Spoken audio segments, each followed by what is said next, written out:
This episode of Wine and Crime is brought to you by Progressive Insurance. Do you ever think about switching insurance companies to see if you could save some cash? Progressive makes it easy to see if you could save when you bundle your home and auto policies. Try it at Progressive.com. Progressive Casualty Insurance Company and affiliates. Potential savings will vary. Not available in all states.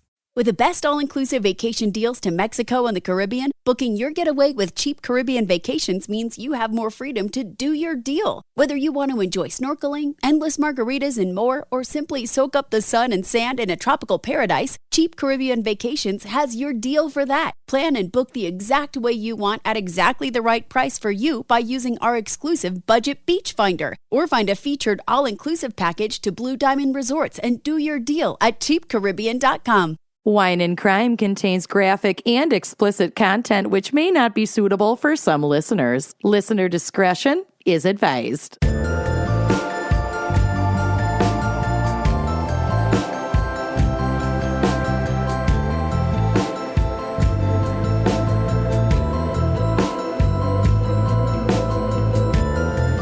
You are listening to Wine and Crime, the podcast where two friends chug wine, chat true crime, and unleash their worst Minnesotan accents. Oh, yeah. Boy, howdy.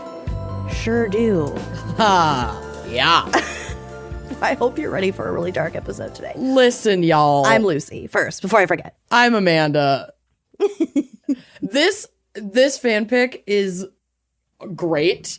And, like, I'm fucking here for it. And I tried to infuse some humor or at least openings for us to have, you know, lighthearted conversation about our teenage years, but good luck. Damn. Mm-hmm. And, you know, I'm already like one strong breeze away from a grippy sock vacation, so why not? Let's just fucking do it. I'm on my way to the grippy house. Baby, I'm about to Gone Girl myself. No. Except I really love my husband, so I won't do that part. Where she like ruins his life. Yeah.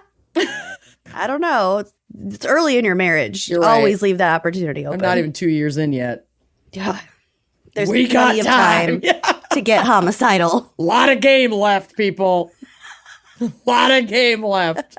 Which is my favorite thing to say if on the rare occasion I get invited to a sporting event. I don't know what's going on.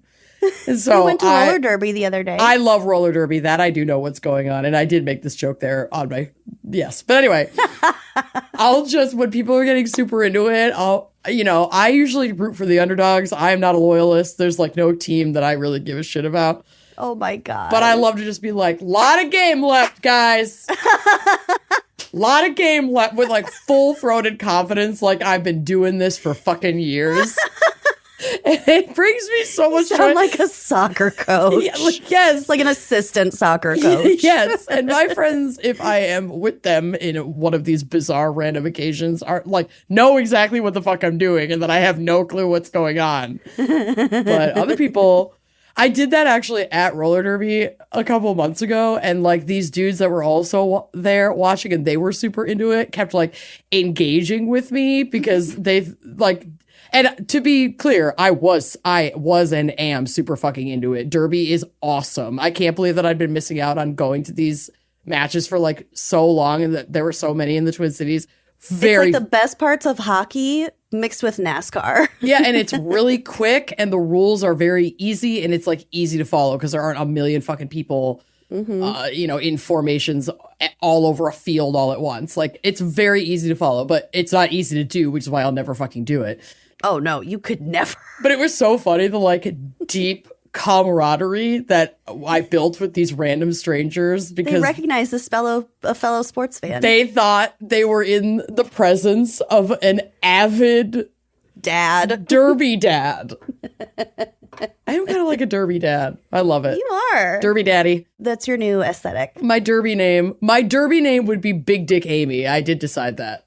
Excellent. Yep. Excellent. Yep. I'm proud to hand that off rooted to you. in Lucy lore of meeting a horse named Amy with the biggest dick in the world. And so they just called him or her or neither or both Big Dick Amy. Yeah. We don't know how the horse identified, but you know what the horse showed you in that moment. Oh, biggest I mean, horse dicks are already horrifying. Mm-hmm. It was spotted. It was a spotted dick. And it just like kept sliding out. It just kept getting bigger. Okay. Big dick and Amy. a little plaque just said, Amy. Amy. Big dick Amy.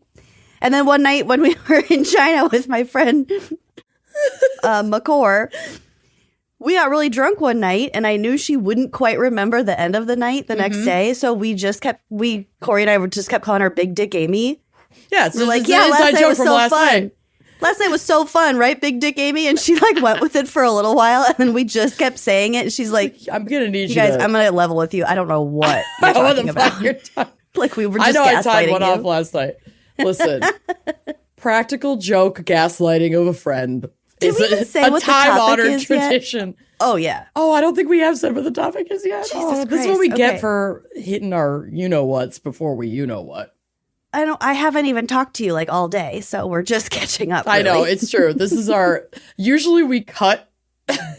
don't even press record until we've had our pre-show catch-up, even though we talk to each other every fucking day. Not today. We haven't even That's talked what about the this- Traitors finale. Different time. I'm not done with the reunion yet, so let's just... Okay.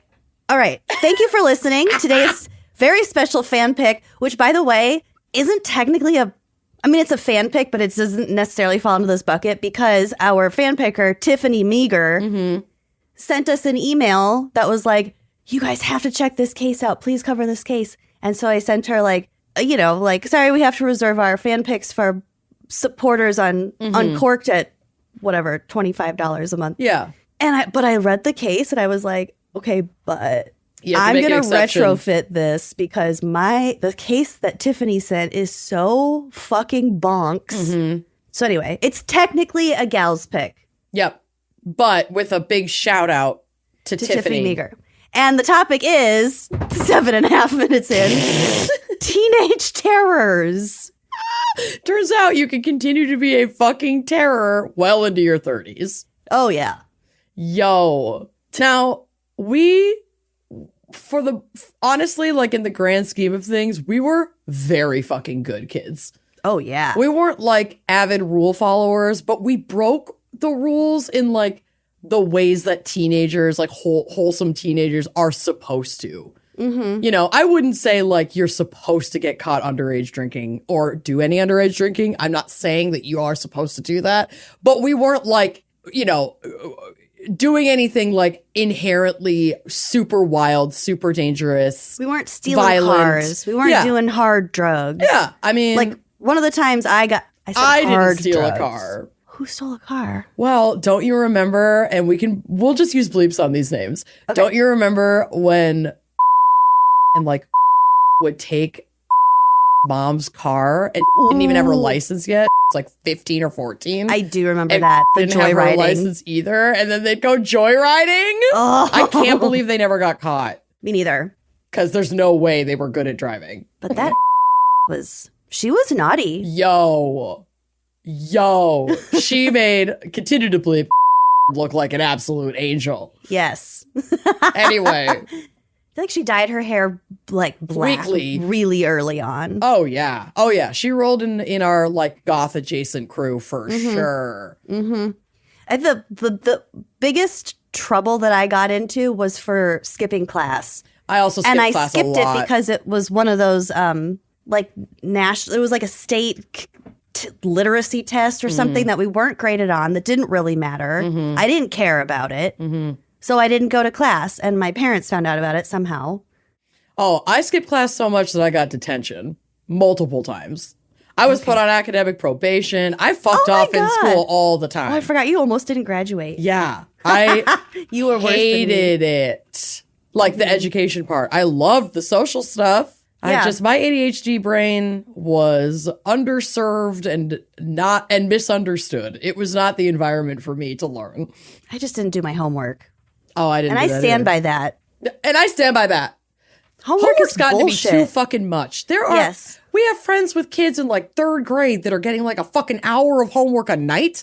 No. What go the outside. fuck? Just go outside. That should be your homework. Yes, your homework Yes. Should be get all your fucking energy out so you can come back not a total lunatic tomorrow. Yeah. Not sit in a chair for hours doing a worksheet. What the fuck? Anyway. Man, if only we ran the world. Yeah, we should take over the Department of Education. Oh, wait. We do better than the lady. That's true. That sounded really sexist. You know who I'm talking about. Then the woman teacher. You know what's better than two dumbwit, or one dumbwit is two. I really fucked that up. Okay. Teenage terrors. But before we get started, because if we haven't gotten started already, I do want to shout out Tesha, who is the owner of Breakwater Candle Company. Oh, she sent us the most amazing candle packages. I got the package that she sent us, and then I immediately went online and ordered some more. So I have those right here. These are eco-friendly, all-natural soy candles. Let me tell you, Malibu Orange Blossom. Are you fucking kidding me? So Dead good. Sea Minerals. I love that one. I've got Gin and Cypress. I think you got that one too. Yep. Jungle Canopy. Oh, They come in different, you can get like amber or clear. And she's got this line called like Witty Candles where you can get, I think like pretty much any one of the scents poured into like a sassy glass. Holder. Mine says dead inside. Dead Inside. One says like, I woke up gay. Yes. There's like dozens of them. They're so fun and they're so beautiful. Great quality. Tesha set up a discount code. Our listeners get 20% off their entire order Damn. if they use the code Wine and Crime at checkout. So it's wine ampersand crime. Okay. But Tesha says, I also set it up so if someone uses wine and crime or wine plus crime, it will do the same thing. But yeah. And what's the website? breakwatercandleco.com. Hell yeah. Love it. Thank you again, Tesha. Breakwater Candle Co. Yeah, these My candles God. are so fucking awesome. Some of my favorite fucking candles. Okay. All right. Let's hit it off for Teenage Terrors with our wine crime pairing. Okay, well, I didn't pick a pairing because, well, for a lot of reasons, but because I wanted to let the pairing be unique to the listener based on this brief conversation and art study that I'm going to go over. Yes. Starting with a question. So it's almost like take this quiz and then you can pick what you drink, kind of. Okay. Do you remember the first time you got drunk and do you remember what you drank? Yes, I do. Okay. And? Do you want me to tell you? Yes. Well, it was at Blessica's house because her older brother Blason was having a party. And I had a single MGD. And I remember sitting on a chair in their living room, like next to the TV. So I was facing the back wall where that long picture of like the skier. Do you know what I'm talking about? Yep. I sure do. And I remember looking at that and just going like, I feel kind of Yeah. Silly inside. This is great. I might have had a second beer. I don't know. Okay. But yeah, that was my first time. Badass. Wait, that was high school? Yes. Okay. I got drunk for the first time in middle school. I was like 13 and I was at Blaira Blicky's house. And yes. we stole wine from the garage, red wine, and it had been opened. And so we don't know what it's supposed to taste like. Oh my God, I remember this. And we drank all the way to the bottom of the bottle, and the bottle was full of dead fruit flies. Like we had just been drinking this like vinegar ass, nasty, rotten shit. Oh, that's disgusting. Oh, it was so gross. I bet you got really fucked up. Yeah, we got pretty drunk, and I think we all threw up. Oh yeah. Like we all felt like shit.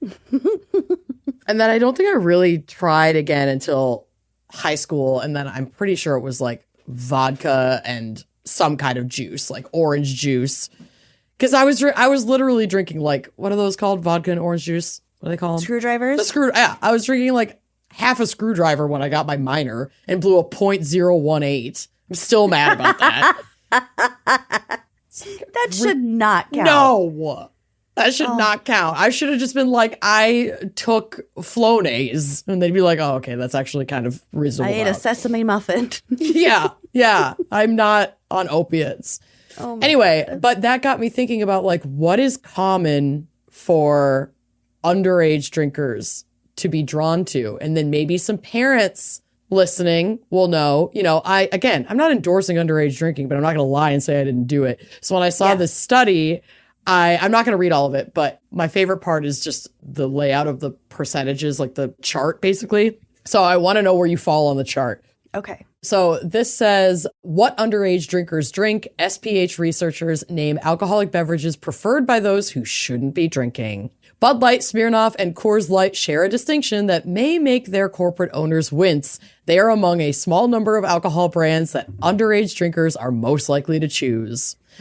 Which also makes sense because even in states like Minnesota, where you're not supposed to be able to get alcohol anywhere but a liquor store, they'll sell, we call it 3-2 beer, this kind of beer at the gas station because the gas station makes more money off of the beer sale for like this really low ABV beer than desperation beer than it costs for them to pay the fines every year for selling it. So like, fuck it, we're just gonna sell. They can't even. Good law, guys. Yeah, but it has to be 5% or under. Like that's it's you can't get like high ABV beer in a gas station. But anyway, those are the findings of a first of a kind report led by researchers at the School of Public Health, published online in Alcoholism, Clinical and Experimental Research. The study authors from SPH and the Center on Alcohol Marketing in Youth at Johns Hopkins Bloomberg School of Public Health say it has important implications for alcohol policy. We now know, for the first time, what alcohol brands and which companies are profiting the most from the sale of their products to underage drinkers. The companies implicated by this study as the leading culprits in the problem of underage drinking need to take immediate action to reduce the appeal of their products to youth. Okay, well, yes. However, I'm going to come in defense of something that lands at number 2 on the list. Actually, they take up number 2 and number 5. Oh. And sometimes your dad works for the company that owns these brands and does marketing for them and ends up with a doomsday preppers level surplus of an alcoholic doomsday cases, yes, of these beverages. And maybe your parents aren't big drinkers, and maybe you want to be invited to parties and be popular, and maybe it's really easy to nip the bottles out of the boxes that your parents barely look at and take them. Then maybe they are all stacked up against the wall to your left as you descend the down basement the stairs steps. on those wooden shelves. Yes. I know where your booze was. They weren't even locked. Then It no. was open season. It was. And they never checked. Did they ever even? No. No.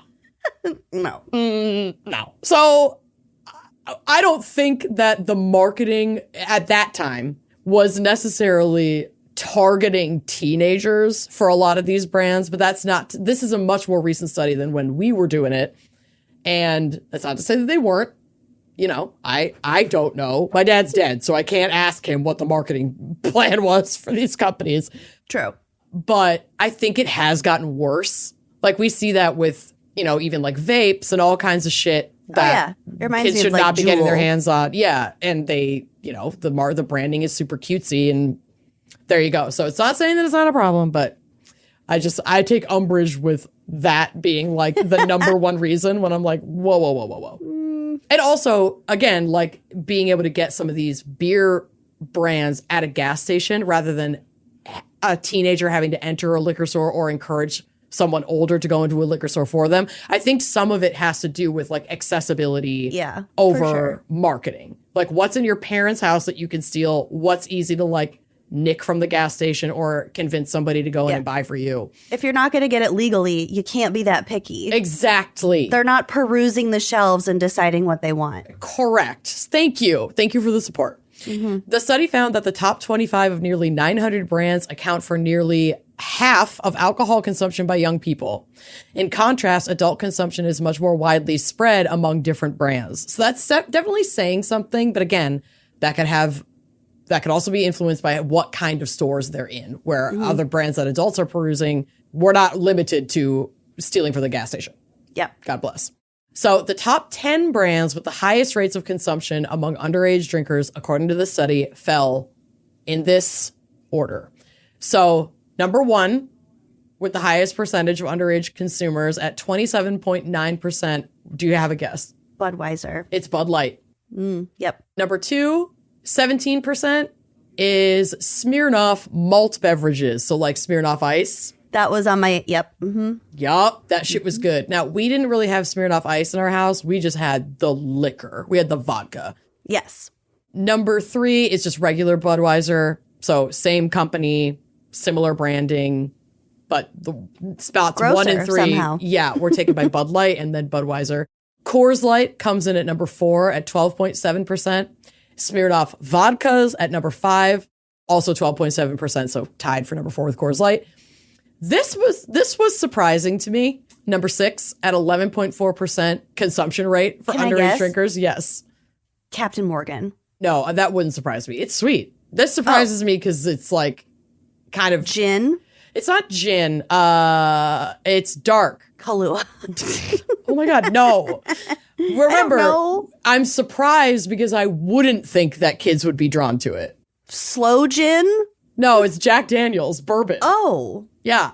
I wonder if that's like because it's so popular in media to hear someone order like a Jack and Coke. Yeah. And so it's probably. like, I'm panicking and I don't, this is what people are supposed to drink according Yeah. to the college shows. Mm-hmm. I can see that. Next is Corona Extra at 11.3%. Mike's, like all the hard and soft, 10.8%. Captain Morgan, 10.4%. And Absolute Vodka, which to us, I feel like Absolute was like, oh, you're fancy. Yeah. Like you're rich if you're rolling up to a house party with Absolute. yeah. But I don't In know. the blue bottle, because the bottles were blue back then. Yep. And that one came in 10th at 10.1%. You know, we had like the summer, it might have been the summer before senior year, but some summer my whole family was out of town for like 2 weeks. And we just had like a bunch of parties. Mm-hmm. It was the summer after senior year because I knew all the kids from the sailing camp. And they were rich and they were preppy and most of them were over 21. Mm-hmm. So they would bring, what's it called? Sailor Jerry's. Remember that? Mm-hmm. We had like a summer of Sailor Jerry's. Yeah. That was good. That was a And good Mount time. Gay rum. Mm-hmm. This is what the preppy kids were drinking in 2005. Yeah, we were definitely not beer drinkers. Like, we gravitated toward the hard stuff. If we were going to do it, we wanted to do it quick and in small quantities. Yep. We didn't have the follow-through executive function attention span to drink a whole beer. I still don't. I was more likely to barf with beer just because of the 1,000%. volume. Yes, you have to drink so much of it, I feel like, to have any effect. And it's like, I'm, 17. I'm not here to make a time investment. This is I want to get in, get drunk, make out with some idiot, and then get home before the cops come. Exactly. We don't have time for beer. What the fuck are you doing? But this said that 30% of underage youth surveyed reported that within the past month they had drunk Bud Light. So 30% had drunk Bud Light, definitely the most, flocked to beverage among underage drinkers. Yeah. Well, they come in kegs too, don't forget. Yeah, that's true. College, keggers. 17% had consumed Smirnoff malt beverages. About 15% had drank Budweiser beverages. And of the top 25 brands, 12 were spirits, including 4 vodkas. Teens love the vodka. It's the easiest to cover with a mixer. I get it. 9 were beers and 4 were flavored alcohol beverages. So I do still think in like the grand scheme of things, if it, it's in terms of what kids are drinking, that's remained pretty similar. Like we were drinking this shit in high school and early college for sure. Is there a year on that survey? I'm wondering if it's like what we were just saying, but like what was trendy. Like maybe this was before Smirnoff Ice got such a bad rap. This was published in 2013. So it's kind of Yeah. a sweet spot. It's like less than 10 years after we graduated. So kind of similar branding. Mm-hmm. Yeah, I'd be curious what it says now. But anyway, what I want for you today is without endorsing underage drinking, because we would never do that, truly. I want you to connect with your inner child and reach for whatever that comfort drink might be, whether it has booze or not, and raise a glass. I will not be drinking an MGD, but maybe a Greyhound later sounds kind of good. I haven't had a straight up Greyhound in a minute. I had one. The last time I had one was when I came down to see you a couple weeks ago. Yeah. Maybe that was the last time you had one too. At the restaurant. Yep. Mm-hmm. Well, there you go. So I think we should take a quick break to hear a word from our sponsors. So maybe Lucy could go mix one of those bad boys up. Okay. Love it. Who doesn't love the good things in life? I know I do, although I gotta get my good things on a budget, babe. I don't have the pockets for all the good things. And I enjoy the luxury, but it doesn't mean that I can always afford it. Until I discovered Quince, and now Quince is my go-to for luxury essentials at affordable prices. Quince consistently blows my mind Truly. with how great their stuff is. Quince offers a range of high-quality items at prices within reach, like 100% Mongolian cashmere sweaters from $50. That is affordable cashmere. They also have washable silk tops and dresses, organic cotton sweaters, and 14-karat gold jewelry. Me too. The best part, all Quince items are priced 50 to 80% less than similar brands. So by partnering directly with top factories, Quince cuts out the cost of the middleman and passes the savings straight on to us. And if you shuddered at the word factories, Quince only works with factories that use safe, ethical, and responsible manufacturing practices and premium fabrics and finishes, which of course we love. I got one of their marketing emails yesterday with this cute little ruched linen dress. Stop the dresses. I went straight to the website and loaded up my cart. I can't help it. All their stuff is so cute. So cute. So give yourself the luxury you deserve with Quince. Go to quince.com/wine for free shipping on your order and 365-day returns. That's QUINCE.com/wine to get free shipping and 365-day returns. Quince.com/wine. Spring is finally here, people. The weather's getting warmer. And as we regain the will to leave our homes and face the sun and get back into wedding season, it's time to get dressed up again. I wore a dress for the first time in what seems like months. And I gotta say, I felt very confident walking out with that dress and some really great shapewear underneath. So let's be real. No one has the time for shapewear that feels uncomfortable or restrictive like most shapewear is. But luckily, you don't have to settle for that because you're better, baby. Today's episode is brought to you by Honey Love, the brand that is completely reimagined shapewear. And here's the best part. For a limited time, you can get Honey Love on sale. Save 20% off your entire order with our exclusive link, honeylove.com/wine. Support our show and start the year off right by checking them out at honeylove.com/wine. For me, spring, summer, y'all might call it wedding season. I call it chub rub season, baby. I've got a lot of happy, juicy meat, and that is why the Superpower short is my absolute go-to, because it just keeps me feeling cool and dry and keeps my thighs from rubbing together when I'm out in my flirty outfits. It is the best. It also has targeted compression technology that distinguishes between areas where you want more support and areas where you need less compression. Their signature X targets and sculpts your midsection without squeezing your natural curves. It's designed to work with your body and not against it. And I'm a booty girl, okay? So this is like a bra for your butt. Also, say goodbye to the struggle of peeling off a tight piece of shapewear with a bathroom line out the door. No. Not with the Superpower short. It has a 100% cotton gusset, so you can skip the extra undies, and it has a convenient opening in the panty area for easy bathroom use. There is no costume change required. I am fully obsessed with this piece. You could do that while camping. Yes. So treat yourself to the most comfortable shapewear on earth and save 20% off site-wide at honeylove.com/wine, WINE. Use our exclusive link to get 20% off, honeylove.com/wine. After you purchase, they'll ask where you heard about them. Please support our show and tell them we sent you. Treat yourself to Honey Love because, honey, you deserve it. Y'all, one of the smartest apps you can have on your phone in 2025 is Upside. If you don't have it yet, what are you doing? Upside gives you the power to earn more on stuff you buy all the time. Whether you're filling up your tank, going out to eat, or shopping for groceries, all essential things that we all do almost every day. The Upside app lets you earn cash back on every purchase. Upside users are making as much as $280 a year. Yeah, this is all stuff you're buying anyways. Yes, gas! So get on our level, download the free Upside app, use our promo code GALS, and get an extra 25 cents back for every gallon on your first tank of gas. 25 cents adds up real quick. If you're walking down the street and you see a quarter on the sidewalk, are you not going to pick it up? I'm diving for it, baby. I'm pushing old ladies out of the way to get that quarter. I once fell into Lake Superior trying to get a penny. So, yeah, I'm doing it. This is 25 pennies Yes. for every gallon.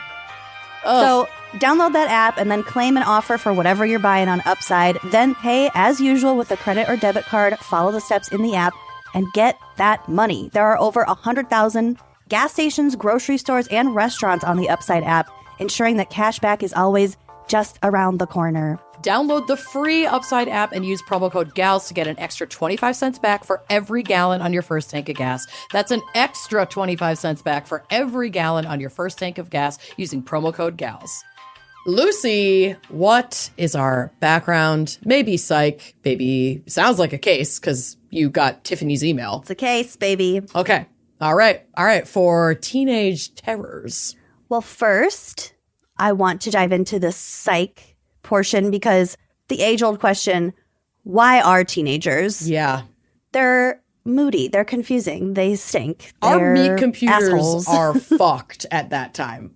Yes. Real buggy. The hormones are raging. Mm-hmm.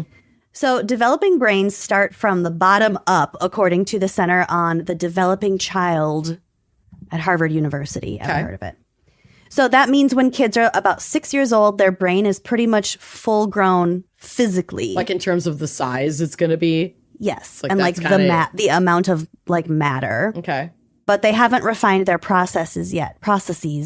So there's kind of a pruning process that adolescent brains go through.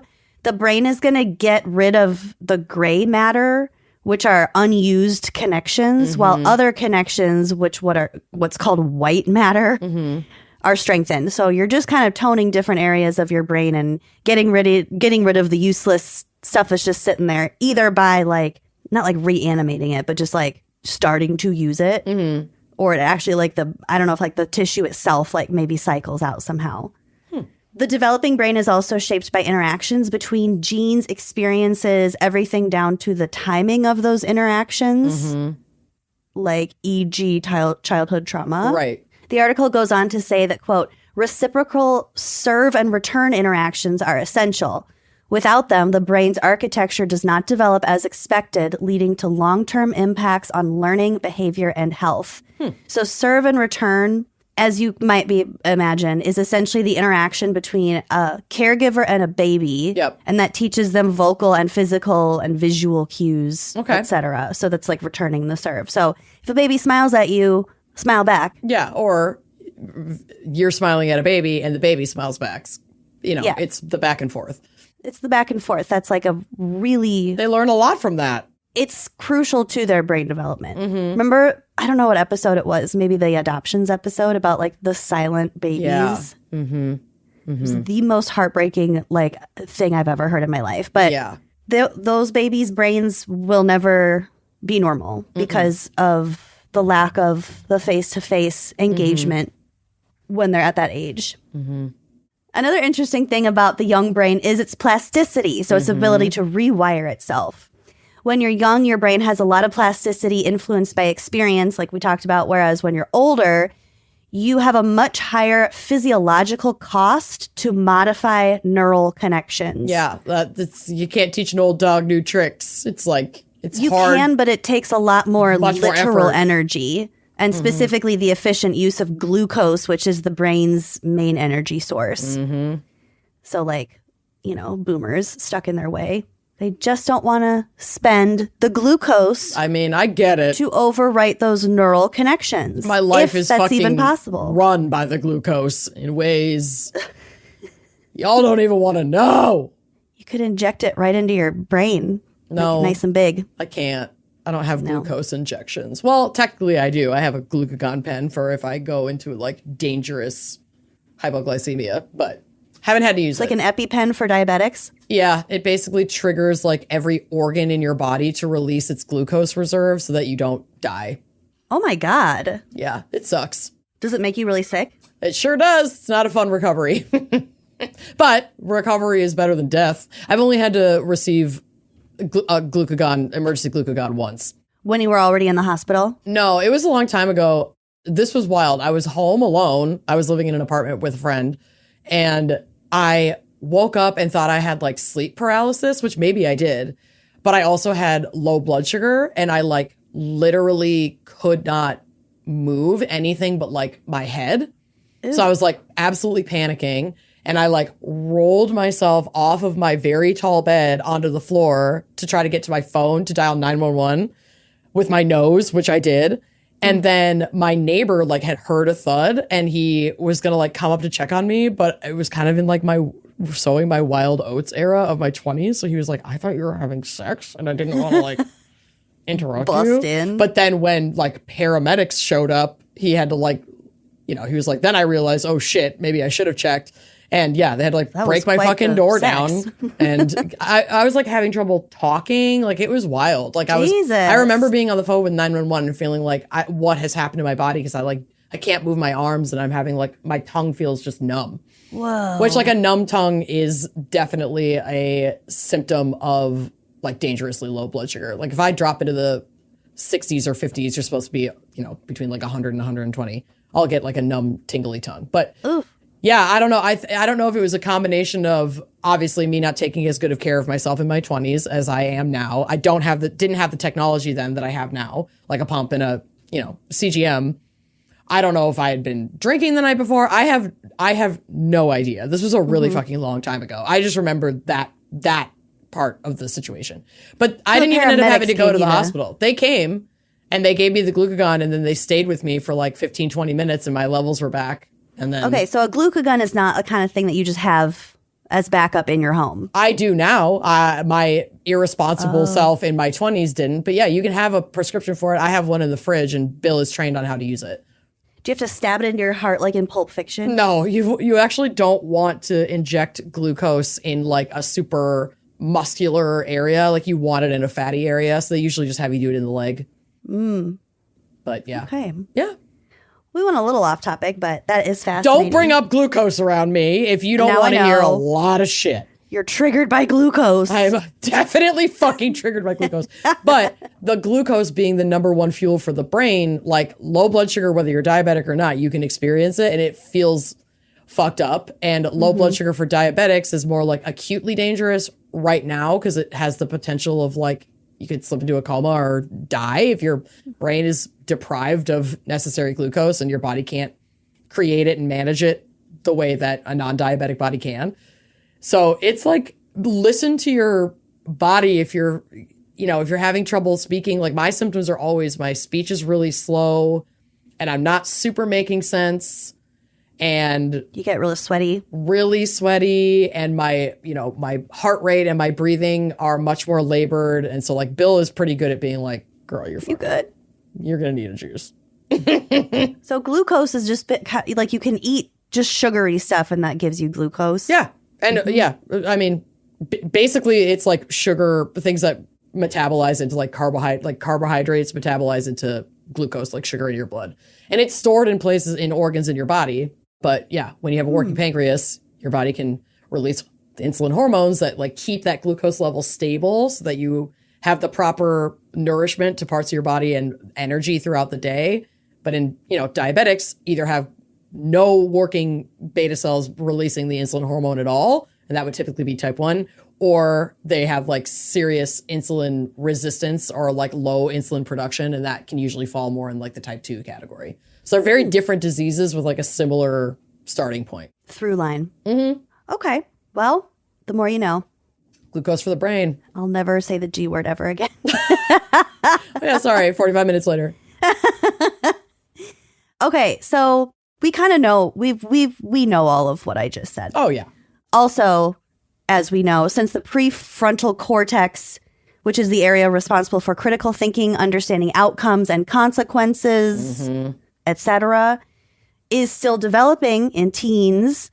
Teens, their theory is that they rely more on the amygdala to make decisions and solve problems way more than full-grown adults do. And the amygdala is the area associated with emotions, impulses, aggression, and instinctive behavior. So you're ruled by your amygdala in your teens. You are ruled by your emotions. Everything is just very reactionary. Not a lot of like slowing down, taking stock, having like rational, logical, problem-solving. I don't know them. Moments. I don't know them. Who is she? Rational? Miss Rational? No. No, you don't know them when you're fucking 15, that's for sure. I barely know them now. Yeah, I've been introduced. Mm-hmm. So here's some information from the National Library of Medicine about the age of onset, or AOO, for certain disorders, because a lot of them kind of surface much earlier or later. You know, there's a big range of when certain disorders present themselves. Perfect. So impulse control disorders have the earliest AOO distribution, with a median of about 7 to 9 years old for ADHD, 7 to 15 years old for oppositional defiant disorder, 9 to 14 for conduct disorder, and 13 to 21 for the less fun than it sounds intermittent explosive disorder. Way less fun. So that might not kind of show its face until you're in your early fucking 20s. Yeah. Mm-hmm. Oof. Some anxiety disorders, like phobias and separation anxiety disorder, also have a relatively early AOO distribution with a median range of 7 to 14 years old. Wow. Other anxiety disorders, such as panic disorder, generalized anxiety disorder, and post-traumatic stress disorder, as well as mood disorders, have a much later AOO of 25 to 53. Yeah, it's Welcome to the party. Yeah, these start to show up when you've been a little beaten down by the terribleness of the world and capitalism. PTSD, just by its nature, it stems from an event. So the more time you have, and of course, to have said dramatic event, childhood trauma can also result in PTSD for sure. But yeah, I mean, you see it a lot with like people going to war. You're not going to war when you're 12. You are going when you're what, 18? Yeah. Woof. And again, this is just the average distribution. The longer you live, the more opportunities for hell you will experience. Yes, yes. What a joy. What a joy. The water's fine. Come on in. The study I picked states the right hat today, by the way. Yeah, you did. I really did. The study states that psychotic disorders rarely occur before the age of 14, and many psychotic disorders show a marked increase in prevalence, specifically between 15 and 17. Interesting. So yeah, keep just that that in mind. pocket of development. There's a Something spike shifts. between 15 and 17 for many psychotic disorders. Yeah. So clearly something is, reaching its, growth in the brain at that time on average that must be contributing, It's just, I don't know. Our meat computers are so weird. And I wonder, so this is from the National Library of Medicine. So I assume that this is they're only using data pools from the United States. I wonder if these numbers would be different in other countries. Or how much of this is cultural? How much has to do with like the horror of high school? You know what I mean? Where that's a really good point. In China, I know for a fact their high school experiences are much different than ours. So I wonder if that distribution rate would be different. We got to find that out. That would be fascinating. How fucked up are we in America? Hey, Siri. I'm not asking her that. We're on good terms right now. The state beverage of Minnesota is milk. Fuck. Fuck.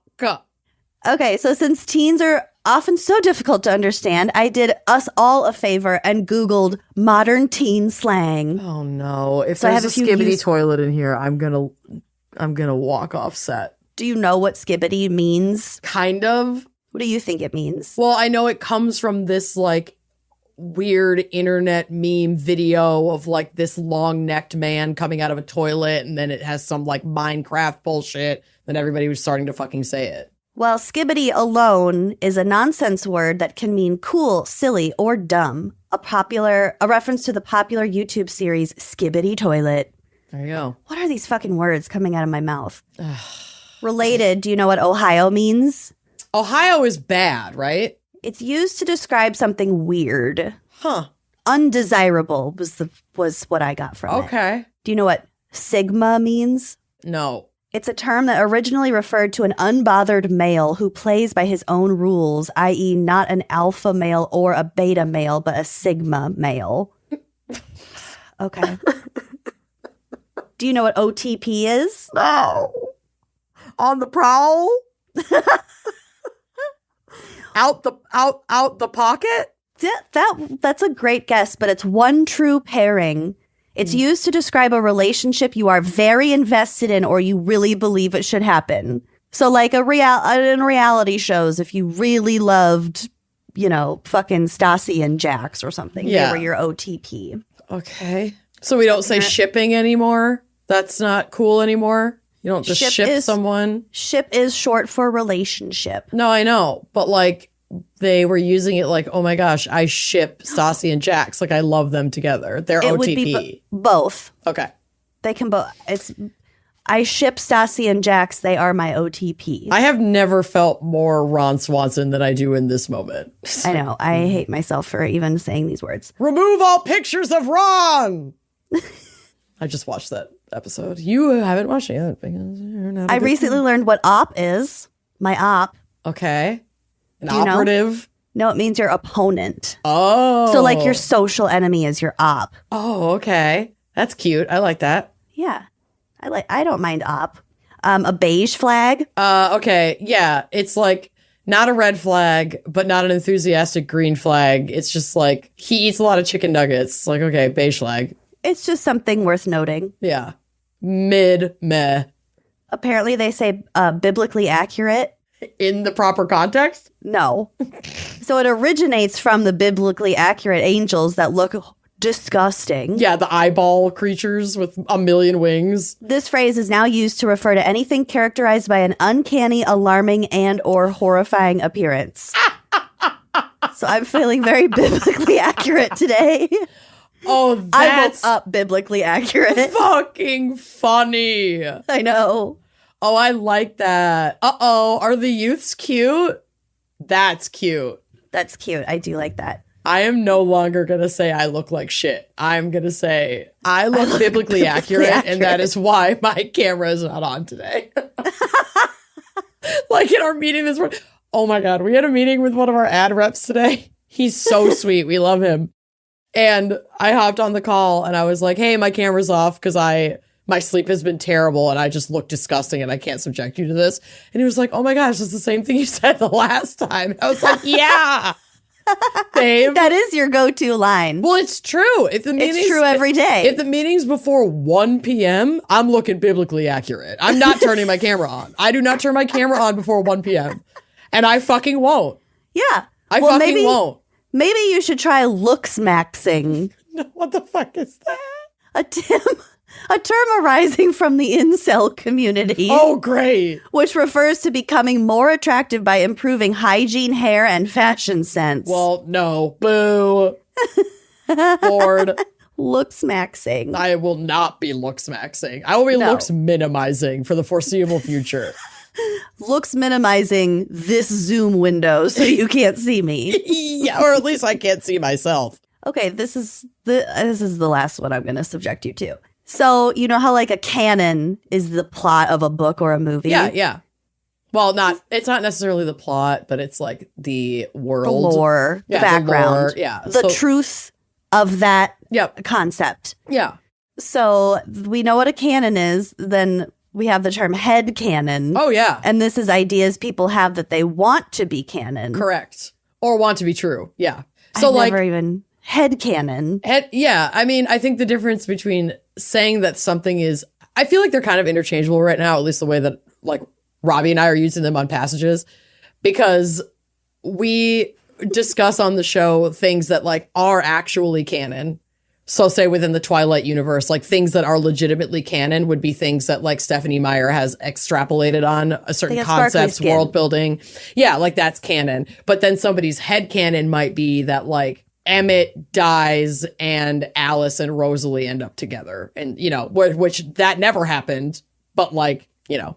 Or in your mind. There are people on the Twilight forums, girl, that talk about the Jacob imprinting on Renesmee in the final book. None of this means anything to you because you didn't read Twilight, but a lot of people are following me. And people will share their headcanon, the canon they came up with, of how they like rewrite that section of the story for themselves because they hate it so much, of like this teenage boy falling in love with a baby, but it's not like that, but it totally is.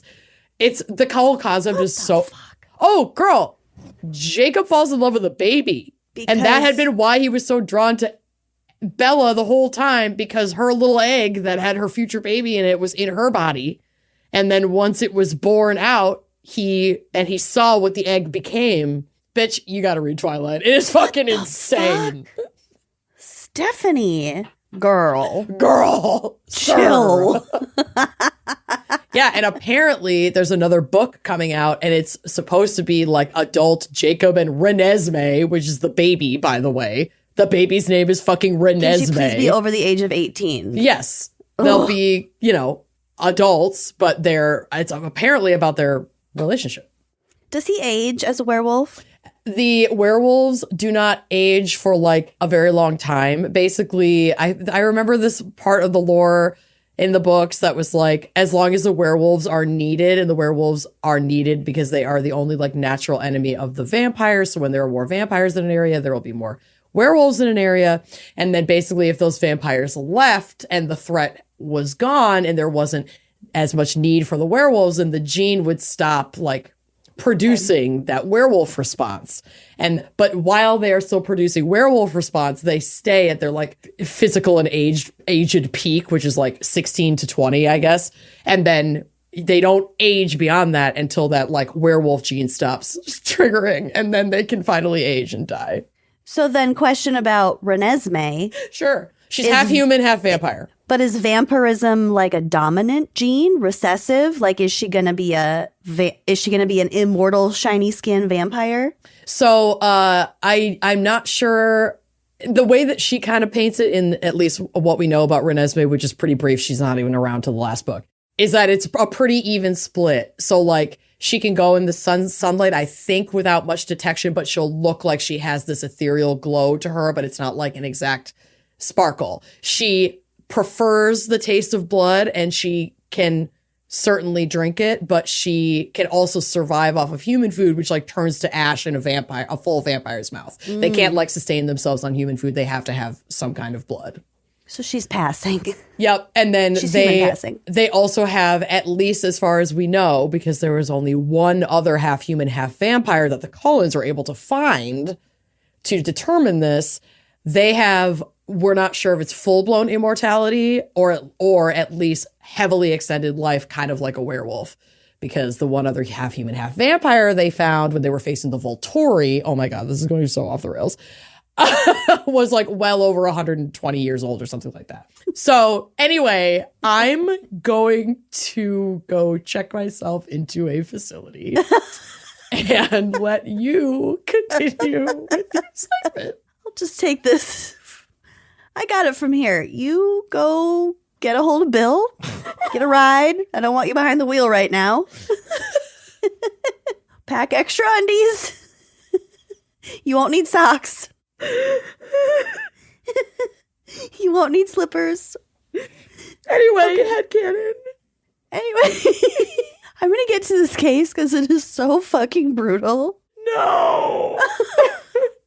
No, Tiffany. Don't. Show it to me, Rachel. Show me to me, please. Show it to me, Rachel. Rachel. Jesus was seen. Where? I saw when the Luigi Mangione porn tape rumor exploded the other day. For God's sakes. It's a tweet that just says, show it to me, Rachel. Show me to me, please. Oh my God. Okay. Oh, one of the best vocal stims to come out of TikTok. Okay. Show me to me, Rachel. Show me to me, Rachel. Okay, Nathan Brooks. No. Was born on April 23rd, 1978. He was a Taurus. The son of Terry and Marilyn Brooks. Terry, by the way, was like the local mailman. Mm-hmm. Everyone knew Terry. He had a brother who was about a year younger than him named Ryan. Mm-hmm. They lived in Bel Air, Ohio, which is a very small town. Oddly enough, noted for like quite a lot of cryptids. Weird, okay. Yeah, but I didn't get all the way into that. No. Nathan attended Bel Air High School. He was reportedly a well-read, intelligent young man. The town sheriff, Tom McCourt, said at the time, quote, "There's a fine line between madness and genius." Mm-hmm. This is going to escalate very quickly. There's not a lot of information on him, so I don't have like a ton of background. Okay. Hence the escalation. Okay. And I'm not 100% sure of this timeline, but this is what I could piece together. On the night of Friday, September 29th in 1995, Nathan is 17 years old. And his younger brother is 16 years old. He's only a year younger. Oh, okay. The younger brother, Ryan, decided to go to a football game with his friend Eric and then go over to Eric's house afterwards and hang out. Okay. They were hanging out very late. So around 1:30 in the morning, Ryan calls home, his own home, to check in with his parents. Yeah. And to just say like, hey, it's late. I'm gonna spend the night. Nathan answers the phone. Ryan's like, hey, tell mom and dad that I'm just gonna stay here tonight. Nathan replies, no, they want you to come home. So Ryan's like, ugh, Fine. I'm 16 years old. I don't want to be told what to do. Yeah. So he draws it out, stays for another hour, and then he had his friend Eric drive him home. Okay. Like around 2:30. So this is in the early morning hours of Saturday, September 30th, the best day of the year, 1995. So like within a couple hours, 17-year-old Nathan Brooks was apprehended by police near Mount Zion Cemetery. Once he was in custody, the cops went to his family's home, completely unprepared for what they would find. Okay, so we should probably clarify that when you say this is the best day ever, it's because September 30th is my birthday and not because of what is happening here. Because I have a feeling there's going to be devastation in that house. Utter, yes. Yeah, okay. So September 30th is Amanda's birthday. That was just my little... Yep, she was just saying something nice to me. That's not what she means. Thank you for clarifying. Yep. Yep. Okay, unprepared for what they would find. Nathan Brooks had killed both of his parents. His mother, Marilyn, was found in her bed covered with a blood-soaked comforter. A large knife was deeply embedded in her right side above her hip, above like her waist. But investigators also noted that she had been, quote, chopped with an axe. Don't like that. If that wasn't gruesome enough, a ball-peen hammer was found at the foot of the bed as well. So those are those like rounded hammers. And they're primarily used to like flatten out and smooth like rivets and nails and stuff. So it's intended for banging and flattening and yeah, and this the ball on it kind of like a counterweight, so you can have effective weight and girth behind your hit. yeah. They can break an egg. Yeah. So I don't think that the ball peen hammer was ever used during the attack, but it was found in the room with his mother's body. His father, 53-year-old Terry, had been shot in the head 3 times at point blank range with a hunting rifle. Terry's head had then been severed from his body with a hacksaw and placed in a punch bowl. And the bowl was set on a wooden chair in the living room in a completely different room. This doesn't sound real. This sounds like an Eli fucking Roth horror movie. Yes. So Terry's body was found still in the bedroom where he had been sleeping. His arms were above where the head like would have been. So his arms were up and there was blood absolutely everywhere. Oh. In addition to the rifle, axe, and knives, a collage of satanic symbols and like pentagrams and shit was found in Nathan's bedroom. I think also like all over the house. He had a bunch of stuff taped to the walls, a bunch of like drawings and sketches and writings and pentagrams. And we're still well within the era of satanic panic in the mid-90s. We're yeah. I feel like it's peaking again at this time. Investigators also found a list of names. Oh, no. Oh, I just got a chill. We'll get back to the names. After his arrest, Nathan reportedly said, quote, I can't stop this. I tried. I need help. It keeps coming. So Halloween, this is on September 30th again. Oh, wait. Is his little brother was also... No. Okay. We'll kind of get back to what happened with the little brother because that is its own fucking thing. Oh, God. Okay. The little brother is safe. He's fine. Halloween is immediately canceled. Satanic panic grips the community. Rumors fly that Nathan is part of a larger conspiracy of like Satan worshipers who are targeting people for ritualistic sacrifices and stuff. There are also rumors about the existence of a list. So the fact that there was a list got leaked out to it's a very small town. But nobody knows whose names are on the list or what the list is all about. So there's just rampant rumors. Everybody's fucking freaking out. Yeah.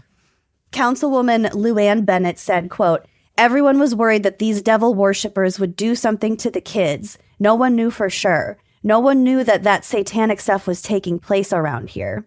So again, because it's such a small town, this councilwoman's daughter named Bobby Joe went to school with Nathan and like hung out with him.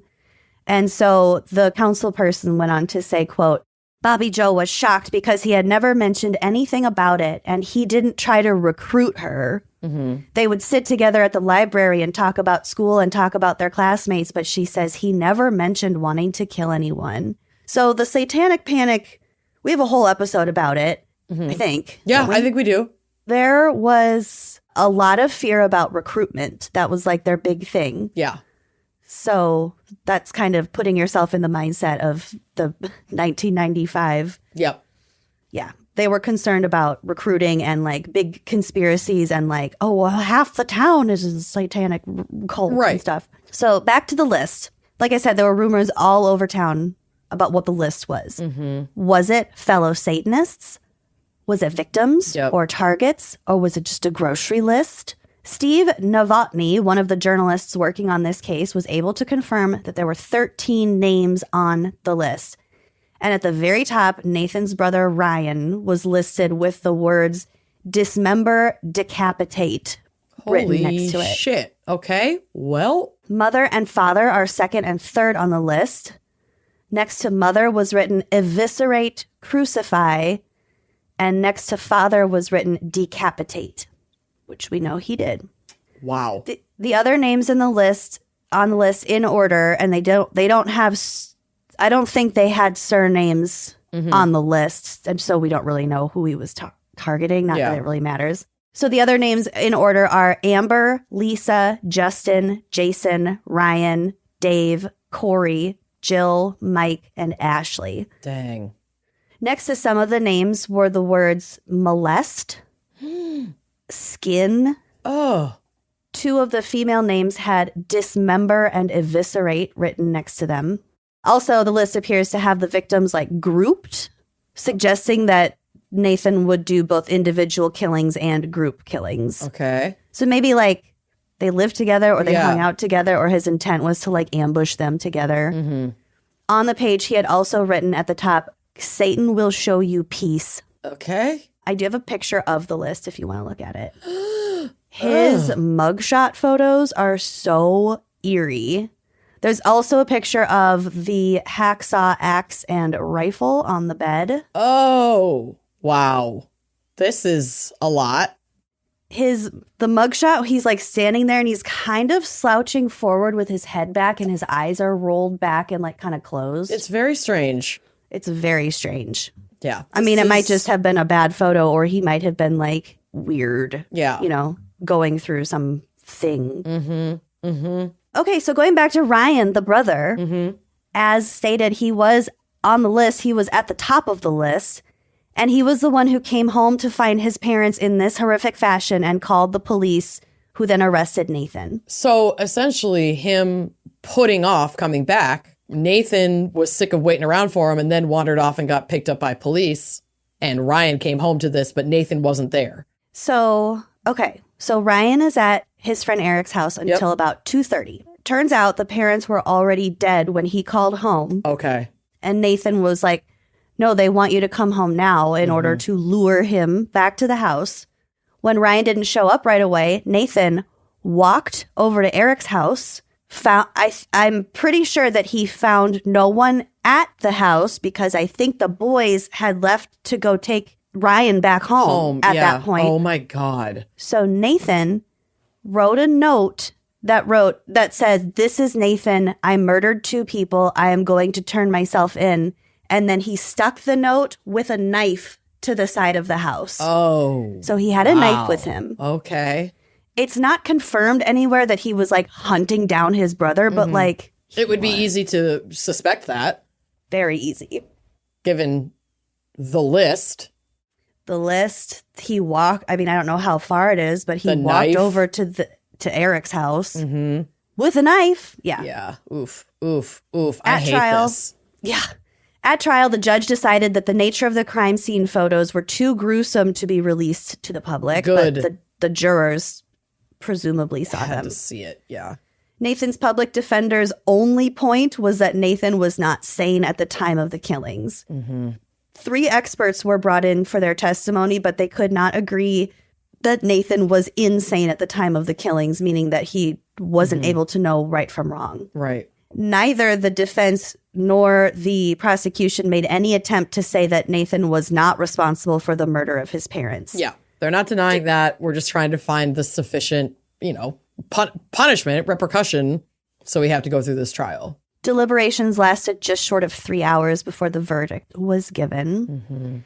And on October 27th, 1996, this was just a little over a year after the murders were committed, Nathan Brooks was sentenced to 2 consecutive sentences of 20 years to life, with an added 3 years for using a firearm during the commission of a felony. So he would not be eligible for parole for 43 years. Wow. When the verdict was read, Nathan maintained the same impassive, calm, blank demeanor that he had shown at the point of his arrest, and by all accounts, throughout his time so far in prison. So is this like a total tone shift out of nowhere? Had he been showing signs that he was unwell or struggling? This just seems, because like you said, there's not that much that so we are missing all this context between when he was born and when this happened. That's Yep. What the fuck what happened? There is a documentary or a docuseries about this. I did not have time to watch it. I imagine there are more answers in there. Yeah. Okay. I don't want to watch it because this is fucking awful. The head in the punch bowl is so dramatic. Oh my God. But I mean, that's the thing. My deeply morbid curiosity asking, screaming, why? How did this escalate to this point? It's she demands to be answered. Well, yeah. So correctional officers working in facilities with Nathan all have similar statements about his demeanor. He's super quiet. He does not initiate conversation, but he will respond, but with a smile. He doesn't really talk to anyone. He's known to not talk for hours and even days. Okay. He eats, bathes, and exercises when told to, but he never talks about the crime. It is just out. Retired deputy and jail administrator Stan Galonia stated, quote, "When I first met him, he seemed very dark and distant, and I had never seen someone with dark eyes like Nathan had. Sharp eyes. He was numb. We never had very involved conversations, but those meetings put Nathan in a different place, a very dark, different place." So meetings about his case, where where the crime was specifically being discussed, he got super dark. I imagine so, because I don't know what other conversations there would to have with Meetings him. about, yeah. I think when he recalled the crime and what happened, he just transcended somewhere else. Wow. So, still a lot of unanswered questions. Was he part of a larger satanic group? There's nothing suggesting that he was working with others, except for speculation from the press. Again, the satanic panic. Yeah. Why did he potentially stop after killing his parents? So we know from Israel Keys, he described a mania before he killed, and then afterwards he'd come down. He got it out and he's just coming down. Yeah. So maybe the building of a list was its own surge, and then the actual murder, he was just tired from it. Yeah. Because we've had that, that's been described. So why did he kill his parents in the first place? Were they truly a sacrifice? One report claimed that his dad put a lot of pressure on his kids to get good grades. That council person, Bennett, said, quote, "There had to be a lot of anger and frustration inside of that boy, I would think, to do what Nathan did the way he did it. Something had to be seriously wrong in that house." I mean, yes, that would be the line of questioning that a rational person would go down, but I don't know if this kid is rational. Right. It's what is going on? I'm so confused.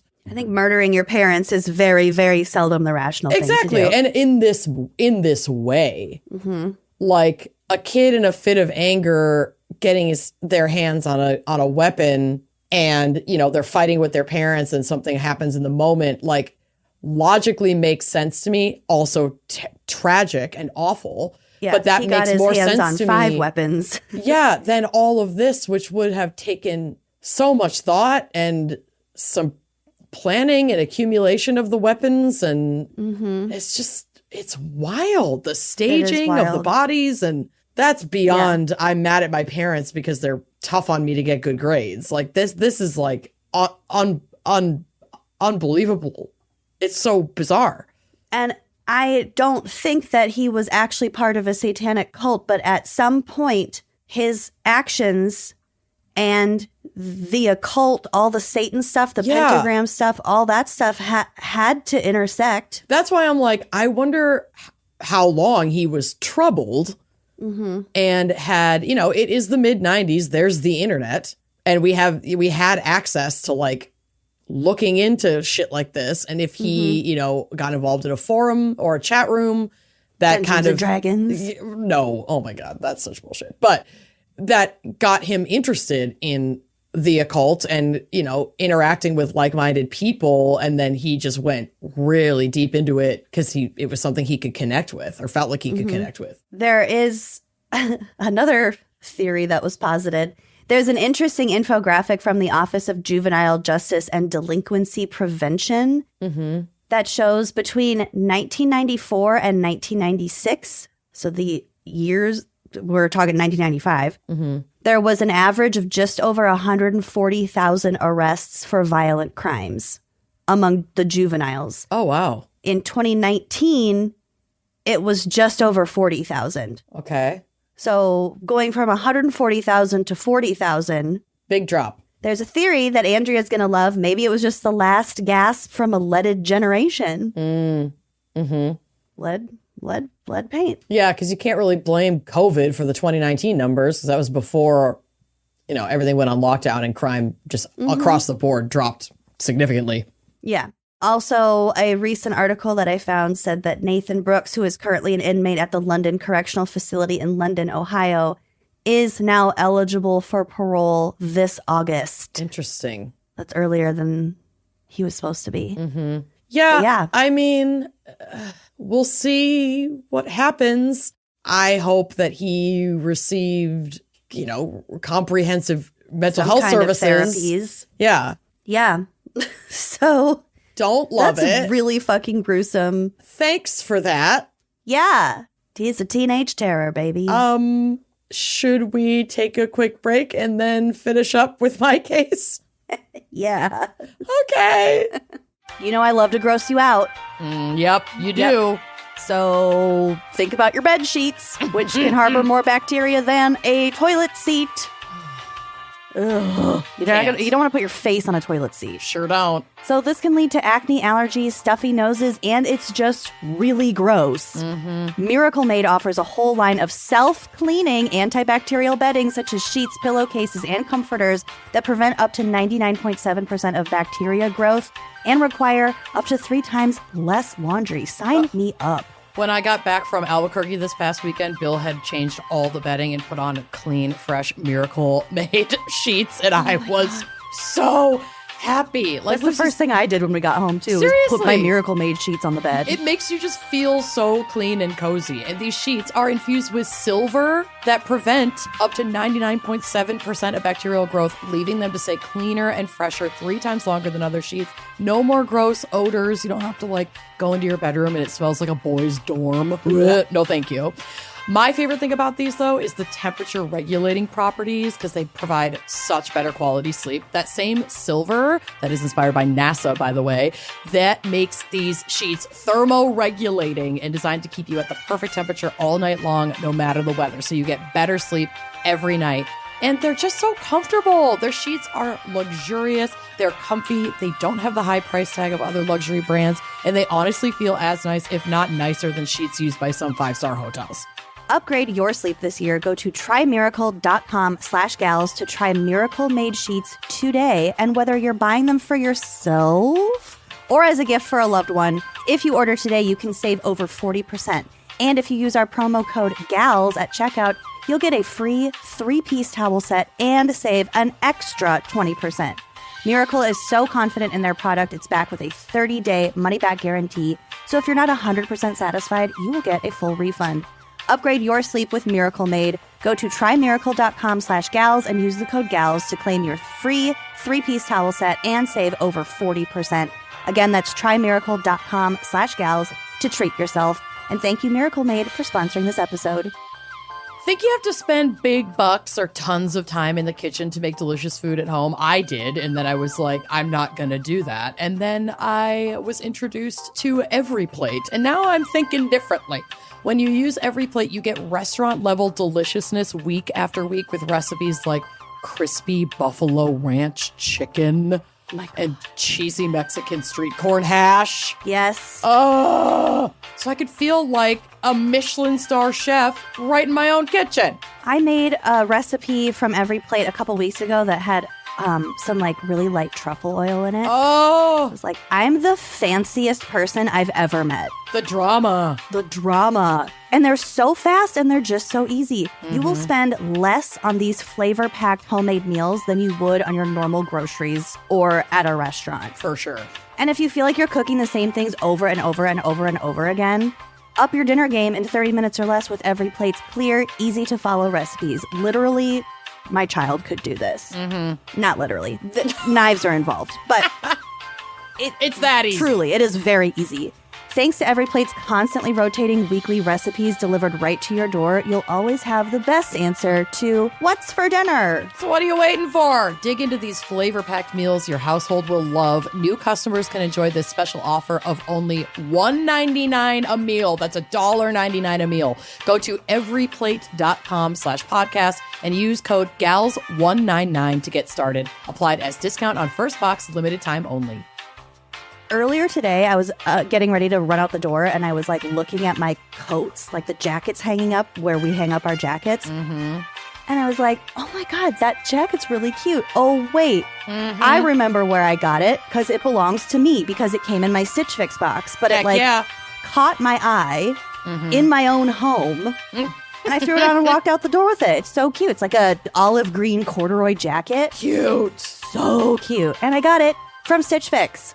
Yeah, shopping and figuring out your style can be overwhelming. I also despise shopping in a store. Like, the lighting is always terrible. It's always too hot. I can't handle it. I panic and just go with, like, whatever comes in black. Yeah, and especially with things like jeans, like stores do not carry my size. I'm telling you right now. But when it comes to getting dressed, I often won't even know where to start. And my style is kind of all over the place. And that's why I love having a Stitch Fix stylist. She truly knows what works for me. I get pieces that make me look great, and it's a real confidence boost. When we were in Albuquerque last weekend, I was in my new Stitch Fix jeans, my cute little wide cargo, leg like, with wide the cargo. leg. Oh, I'm obsessed with them. They're so comfortable and they're so cute. You look so good. Thank you. You just give your stylist your size, your style, your budget preferences, and then order boxes when you want and how you want. There's no subscription required. And my stylist just sends me just for me pieces, plus outfit recommendations and styling tips. It's so cute. They include like a little card that'll show you kind of how you can wear it. Then you keep what you love. You send back the rest in a prepaid envelope bag. It's so easy. My stylist sends personalized pieces and the fit is flawless. I literally only have jeans now that I've gotten in my Stitch Fix box. Same. Because they all fit me so well. I do not know how she does it. It's magic, but she just gets me. It's like having my own personal style support person. So yeah, no stores, no crowds, no crummy lighting, no stress, just personalized looks that you will love. Stitch Fix makes it all so easy. Personal styling for everyone. Get started today at stitchfix.com/wineandcrime. That's stitchfix.com/wineandcrime. Times are tough, y'all, and we all need something to look forward to. I know that we are currently working on taking a weekend away with our childhood best friends, and I cannot wait. I need it. We need it, but to be able to afford to do things like that, we have to be, taking care of our financial health as well. And no matter how fast time seems to be flying by, it is never too late to make progress. I'm a lifelong struggling financial health girly. And this has been a huge help. So if you're saving up for a big purchase like a home or a car, you need to build your credit quickly, Kickoff can help. They're the #1 credit building app in the App Store, and plans start at just $5 a month. There's no credit check, no hidden fees, and no interest. I have been on a credit building journey for pretty much my entire adult life, and it sometimes feels really, really overwhelming and really defeating, and Kickoff just makes it so much more manageable. Absolutely. If you feel like Sisyphus rolling that boulder up the hill, Kickoff can really help you. If your credit is under 600, you could jump like 28 points in your first month. Kickoff is a smart, legit credit hack with no catch, no credit check, no hidden fees, and no interest. Like, what do you got to lose? It's simple. So you just make on-time payments, credit bureaus see good behavior, and your credit grows faster than you think it will. You can start building credit immediately for only $1 your first month. And with autopay, you never have to worry about missing a payment, so you can build credit while you sleep. Love it. You could just don't even think about it. Sign up in minutes from your phone. There's no credit check, like I said. You can cancel anytime. There's a reason why Kickoff is the #1 credit building app out there. It has over 100,000 positive reviews on the App Store, and 98% of those are 5 stars. Building credit can happen faster than you expect with Kickoff. Don't wait and get your first month for just $1 at getkickoff.com/gals. That's Kickoff without the C. Get 80% off at getkickoff.com/gals. Must sign up via getkickoff.com/gals to activate offer. Offer applies to new customers first month only, subject to approval. Offer subject to change. Terms and conditions may apply. Point stat based on Equifax Vantage Score 3.0. Changes for Kickoff users starting under 600 who made their first on-time payment between January 2021 and March 2024. Payment and credit activity outside Kickoff can have an impact on your credit. Individual results may vary. So I have a question. Did you and anyone you know or we know ever like fight over boys in high school? Or like a boy? No, I don't really remember that happening either. I didn't have to. Okay. No, there was one boy that nothing ever happened with, but we flirted so heavily, and then he started dating some girl that I didn't know. You and I had flings with the same boy in different eras. And by eras, I mean summers. But we never like fought over, blonde Blairog. That's what I'm talking about. Oh, okay. Yeah. But we never you weren't fought the bitch over I him. didn't know. No. And also, the extent to which I was involved with him was making out with him on Blabby Bloyle's trampoline and then dating for 24 hours. And then he broke up with me at school the next day. So... You're just not the woman I thought you were. Yeah, yesterday. you've changed. You've changed.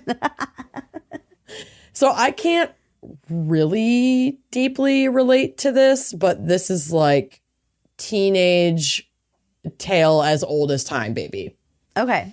So Stacy Maria de Grandchamp, or de Grandchamp, was a 17-year-old high school student from Fort Wayne, Indiana. Known for her confidence and beauty, she attended Wayne High School, was a straight A student. She had aspirations to study computer technology at Ball State University. She played on the fucking volleyball team, like very well liked, very successful student, all around pretty good kid. Okay. In the spring of 2002, Stacy began dating, and Stacy 17, 20-year-old Brandon Muff, which... Yuck. Say no more. I'm sorry. Fucking say no more. 17 to 20 is such a huge leap. Baby, yuck. Yeah. He was a recent high school graduate. He had gone to Wayne. Not that recent. Nope. And a massive walking red flag. Yeah. I certainly hope high school girls are not listening to this podcast, but if you are and a 20-year-old man has any interest in you, he is a loser and a creep, so ignore him and tell an adult that you trust. Yeah, really. This is not the direction that this particular case even necessarily goes, but that doesn't mean it shouldn't be said.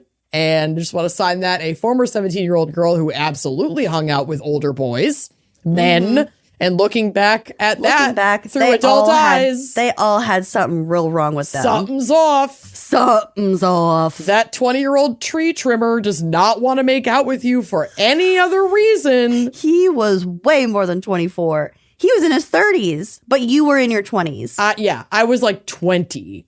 You were 20, and I think he was like 34. Yeah. At that weird house party we went to. We did the weirdest shit. Yeah. Anyway. Oh, I know whose house it was. Just saying, been there, don't do it.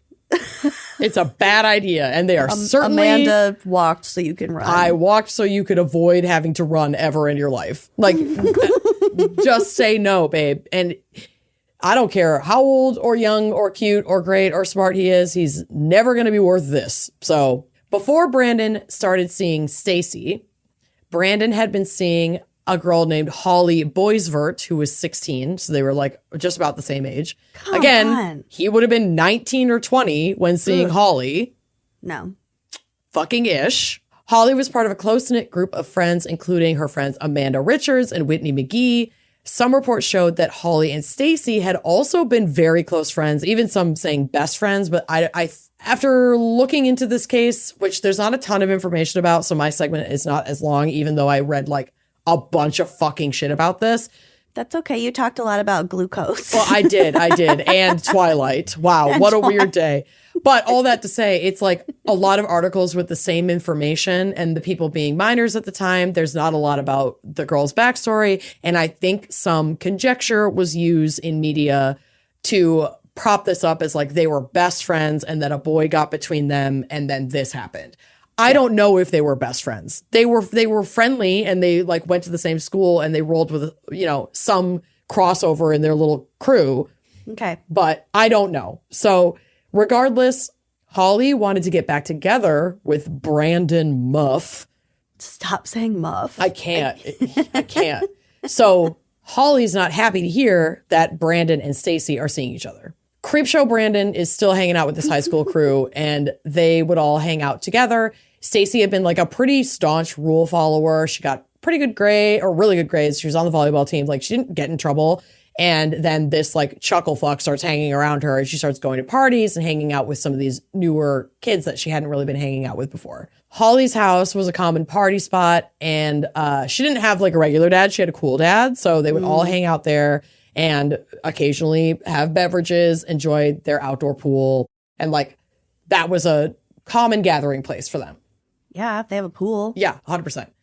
Holly and her sidekicks would use these parties as well as school as opportunities to kind of mess with Stacy. They're bullying her. They're mostly just like doing mean girl shit because she's dating Holly's ex. Reports indicated that Holly, Amanda, and Whitney would taunt and intimidate her and make it very clear they didn't like her. They were just being fucking bullies. This apparently went on for months, even after Stacy and Brandon had broken up. And I did see a kind of a throwaway line maybe in an article, but it led me to believe, and I want to believe, that Stacy was like, wait. This is the summer before my senior year. I've applied to like all of my colleges. I'm going to leave for college when I'm done with this year. Like, why the fuck am I wasting my time with this loser who can't let go of high school? Like, Holly can have him. Yeah. They were only dating for like 2 months. They weren't super serious. So Stacy broke up with him. And it's like a week before her senior year begins. Anyway, so it's August 15th, 2002. Again, like a week, maybe 2 weeks before her senior year starts. And there's a party at a residence on Guthrie Street in Fort Wayne. As far as I know, not Holly's house. But both Stacy and Holly were invited to this party. And Stacy was nervous about going to the party because of the growing tension between her and Holly's friends. And then other friends are also assuring like Holly that Stacy, you know, has no problem with her. Maybe even that Stacy and Brandon had broken up. So the other people are like, Holly, it's chill. Like, Stacy has no beef with you. Mm-hmm. She and Brandon aren't even together anymore. Like, it's all good. Weird. It doesn't have to be a thing. So, but you know, it's teenage terrors. So before the night was through, a confrontation ensues between the girls in the backyard. And from my understanding, I couldn't access photos of like the crime scene. Again, minors. But it sounds like the backyard had like a back driveway that had garbage cans and recycling bins. Okay. Because I kept reading things in reports that would say the backyard and then would say the driveway, but like it made it sound like they were really close together. So I think there's a backyard and a back driveway. Yeah. It's where you put all your outdoor shit. Exactly. So witnesses reported that Holly expressed intentions to confront Stacy that night at the party before they even bumped into each other, with one witness telling police that Holly had changed into sweats and pulled her hair into a ponytail before confronting Stacy. Oh my God, girls. Allegedly telling people that she was going to, quote, take an ass whooping tonight. Like Stacy was going to take an ass whooping from me. Court documents reflected that witnesses saw the two girls, quote, fighting, kicking, and hair pulling. The altercation continued to escalate into like a full-blown physical fight, during which Stacy was stabbed twice in the left mid-chest and right upper abdomen. She collapsed into some garbage and recycling bins and was found there by police, still bleeding. She was alive when they found her, and she was rushed to Parkview Hospital, but she succumbed to her injuries the following day, and she died. God. Yeah. That same night, so the cops come, they see this, an ambulance arrives. Ambulance takes Stacy. There's still kids at this party, and the cops are like, what the fuck happened here? Like, Yeah. what is going on? And they're interviewing people, including Holly. In those initial interviews that night, Holly admitted to fighting with Stacy, but denied possessing a knife, suggesting that Stacy might have fallen onto something sharp during the scuffle. Okay. According to court documents, Holly told police that she heard Stacy yell, "What is she doing here?" as she started to walk out the back door. Holly also said that she heard Stacy talking about one of her friends, and that's what set her off. She told police she started yelling at Stacy and they got in each other's faces. According to Holly, Stacy pushed her and she fell over into some recycle bins. And then she got back up. Or when she tried to get back up, she said Stacy grabbed her by the hair and drug her from the recycle bins to a grassy area of the yard. That's feeling unlikely. These girls are like tiny. That's when Holly said she grabbed Stacy by the wrist and threw her down on the ground where they were kicking each other. It's my understanding that friends broke up the fight before police arrived. Somebody called the cops. The friends are trying to break up the fight. The police are on their way. The girls are like, oh, fuck. Because obviously the police found Stacy by the garbage can still alive, but critically wounded. And when a detective asked how Stacy got these wounds, Holly said she, quote, probably landed on something when she got knocked into a recycle bin. When she got knocked the fuck out. Yeah. Despite multiple eyewitness accounts, no arrests were made at the time. The knife used in the stabbing was not immediately found, making it challenging for investigators to tie a specific weapon to the crime scene or to the individual, potentially accused, suspected of the crime. Without a weapon, proving intent and culpability was more challenging. Hoping for some solid evidence, investigators waited for the medical examiner's report. Initially, there was no forensic evidence confirming exactly how Stacy sustained the fatal wounds. Without like a weapon or specific piece of glass or like anything that they could compare to the wounds themselves. They knew it was some sort of stab with a sharp. Yeah, but didn't know tool. what it was, didn't know for certain how she could have sustained those injuries. Yeah. Like there was still enough reasonable doubt in the eyes of the investigators. Whether or not we agree with that is neither here nor there, but they didn't feel like they could get a case to trial at the end of the day with the evidence that they had. Probably not, because it isn't out of the realm of possibility that she did get poked with something from the garbage can or whatever. Mm-hmm. Well, yeah, God only knows. Like they were rolling around back there for quite a while before the fight ended. Essentially, I believe the fight ended with the stabbing. Yeah. It's hard to keep fighting after that because I assume that she punctured something vital. Your op is not really in tip-top shape at that point. Yes. So they couldn't lead to anything certain about whether the stabbing was even like intentional or accidental, because we've got these stories we're rolling around on glass like this happened, that happened, I don't have a knife, there is no knife, and they didn't find a knife at the scene. So they have no physical solid evidence and circumstantial witness testimonies, so authorities lack enough evidence to make an arrest. They kept the case open, but it was unsolved for nearly 17 years. Oh my God. Until new evidence sparked by new witness statement led to its full reopening in 2019. So this happened in 2002, and they reopened the case in 2019. Jesus. So I don't know all of the details behind this because this was pretty vague. I have to imagine the witness that came forward with this like heretofore unheard testimony wanted to stay anonymous and out of the press because obviously there was like buzz around this. I think this has also been a case featured on an episode of Mean Girl Murders on ID, because they cover a lot of these like teenage or young people kind of outlandish cases. But it sounds like a witness came forward all these years later, and Stacy's family had been like pushing and advocating to keep this case open the whole time. They didn't want to be in like the public eye, but it's not like they just accepted that no one was arrested and this case went cold. Like, how could you? You couldn't. So it could have been part of their involvement in keeping this case out in the open. Maybe they heard something and then just pleaded with this person to come forward and give that statement to police. Regardless, they got new testimony. And from what I understand, it implicated Holly because someone had seen her take a knife after the fight, quote unquote, ended, but before the cops came, and hide it like on the tire of a car. And then in the like chaos, I guess, and after she kind of skirted questioning, it was like, I don't have a knife. And they hadn't like looked through the whole scene yet. Yeah. She retrieved that knife and left with it. So they didn't have access to the murder weapon. So that I only read that little detail in like one article. So I don't know if that is the exact piece of testimony, but it is a piece of testimony that wasn't in the earlier reports and then was in the reports after they went and reopened this case. So that's what leads me to believe we didn't know this before. Now we have this piece of witness testimony that allows us to at least go back and question Holly again as a person of interest. So they go and they search her house. Well, they don't have to because they go and they talk to her. She's now living in Fond du Lac, or was at the time living in Fond du Lac, Wisconsin. 17 years later. 17 they just years show up later. at your door. And like, we know you stabbed that girl. I mean, basically they like called her up and like asked to question her. And I think they went to her house and she was more or less like, I know why you're here. I think I killed my friend. Oh my God. And started crying and like felt awful and essentially confessed.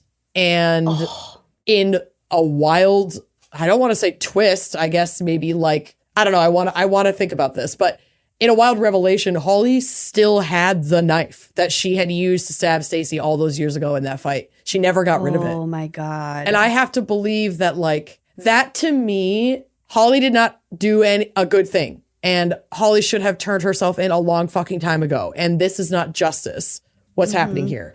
But that detail feels to me like someone who has felt guilty about this for a long fucking time. Like once the dust settled on teenage brain that didn't want to get in trouble lying to the cops, like, hi, tag yourself.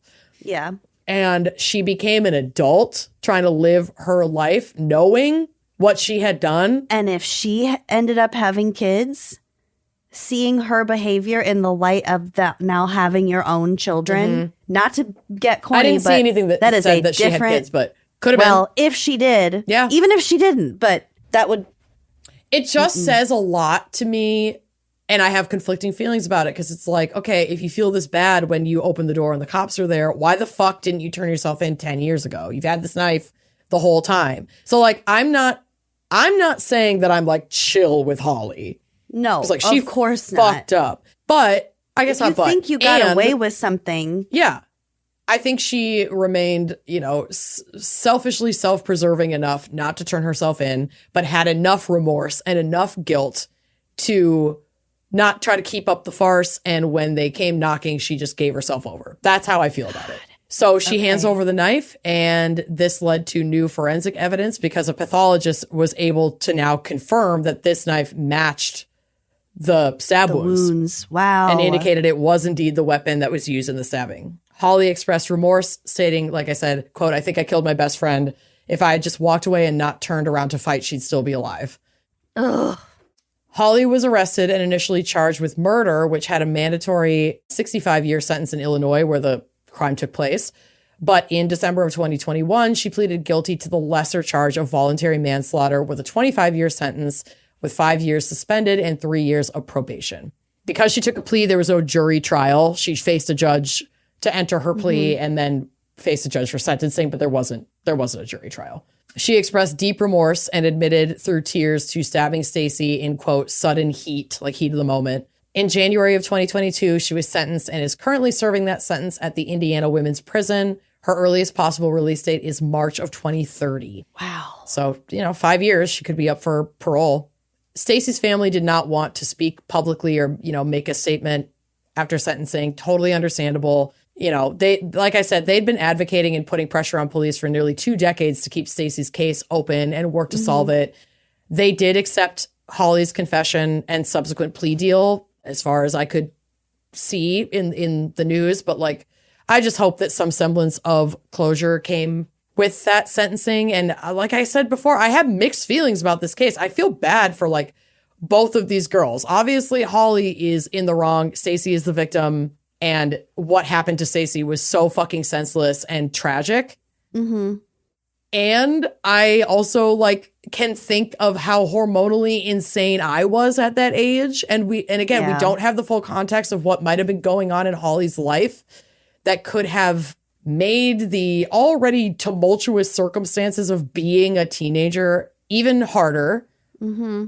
And that does not excuse that she stabbed her friend and then, didn't confess for fucking 20 years. Yeah.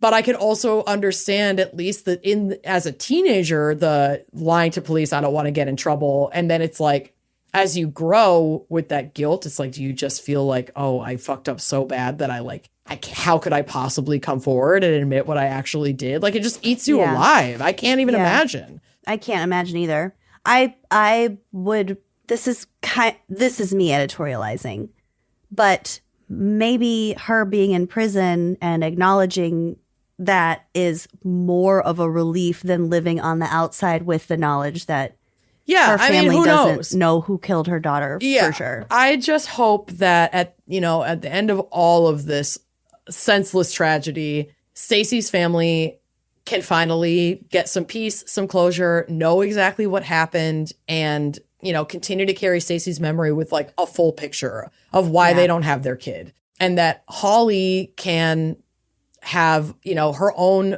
path toward healing and some kind of redemption. Because what we do when we're teenagers is not a reflection of who we necessarily become as adults. But that's where it gets tough for me, because Holly carried this knowledge into her adulthood and continued to choose not to come forward until she was caught. And that's where I'm all right, wish you the best, but bye. I can understand the mental gymnastics and the cognitive dissonance that would require her to do that. Mm-hmm. And I just keep kind of going back to we don't know what the life that she built after this looks like. Mm-hmm. But at a certain point, that has its own value. That would be reason enough to not go to prison, especially if you think, what are the odds that this is ever going to get solved? We know what the clearance rates are in this country. Right. Listen, I am not delusional enough to say that I couldn't see myself being oh, I got away with it, then of course I'm not going to fucking say anything. I was 17, I was 16, 17. I was a delusional person. Right. It doesn't. Not to say it's right. It's not right at all. But I'm a human being, and I can understand the desire to just live your life and not face the consequences. That's part of being human. We do a lot of fucked up shit to not face the consequences of our actions on a small scale and a large scale every day as human beings. This isn't outside of the realm of understanding. Mm-hmm. I'm fucking disappointed. I actually think that I would be too fucking guilty. I don't think I could live with myself. I don't think I could do it. But I also have never been in that situation. Turning yourself and not living with yourself are also two different things. It's true. So it's true. Who knows? Just such an interesting case, and totally something that I think could go down among teenagers at any school. I mean, fighting over partners and bullying and stupid squabbles. It's a fucking mess in there. And we're all at a developmental state where we think everything that's happening to us is so important and the worst thing in the world. We don't know a goddamn fucking thing. We've got these hormones flowing wild through our bodies. Our brains aren't developed. We don't know fear or fear of death, fear of injury. We're psychopaths. I can't believe absolute psychos. We don't hear more stories of kids fighting and fucking really hurting each other. Well, We don't have to get into access to firearms, but, Seriously. these teenagers are terrors. Yeah. Go figure. I know. Don't make homicide easier for them. No. Mentally, they're already there. Baby. Don't give them a weapon. One strong breeze away. Yeah. Let me tell you. Whew. Anyway. Yeah, I guess I just didn't care enough about the guys I was seeing in high school. Because there were always 3 or 4 at a time anyway. That's inaccurate. You wish. I wish. It's not that I didn't care about them. It's that there was no competition. I was not dating the same people my junior and senior year when it would have actually been a real relationship, quote unquote, in high school terms. Mm-hmm. I didn't give enough of a shit. And then when we were in middle school going into freshman year, we were so incestuous with all the guys that we hung out with that everybody made out with everyone. It was just kind of part of it. You would just kind of make your way through the crop. Yeah. Didn't matter. And we didn't fight over it. It was just oh, okay. It was just accepted. I don't know. I just feel we didn't really get into squabbles about boys. No. So there was just flavors of the week. Totally. Constantly. So totally. And then by the time we had long-term boyfriends in high school, our boyfriends were also best friends. Yeah. So didn't matter. It just didn't matter. There wasn't that kind of competition. And I don't remember there being, I'm sure there were. Our high school was fucking huge. But I don't remember there being that much drama among certainly the girls over the guys at the high school. People had their people that they dated.